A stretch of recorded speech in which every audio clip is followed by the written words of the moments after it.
We have repeatedly mentioned that as far as the Vedas are concerned, the four Vedas are concerned, the gods are like masks of the infinity or masks on the infinity. We have discussed it many times, any number of times, and we will continue discussing it. So, now when you look at these masks, why masks? Because infinite as such, Ananta, cannot be worshipped.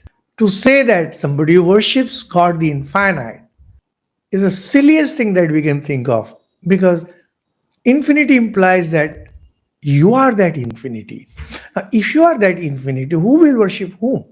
The moment you say worship in whatever form, in the form of prayer, in the form of yajna, in the form of repeating names, in the form of repeating mantra, in whatever form you say, the moment worship, the idea of worship comes, duality comes. The moment there is duality, you cannot have infinity. But at the same time, you cannot let that duality be the ultimate.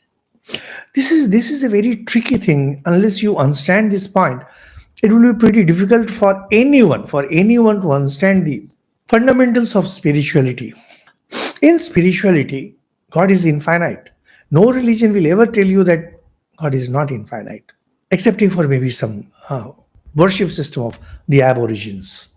However, if you simply say that God is infinite and you are one with that, whole thing gets lost, because you have to be spiritually evolved.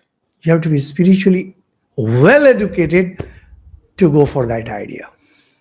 Till then, you have to engage yourself in worship in various forms, in whatever, as we mentioned.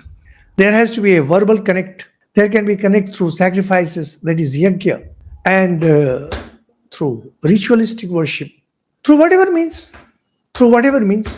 depending on what your mental inclination is, you can decide how to pray to God.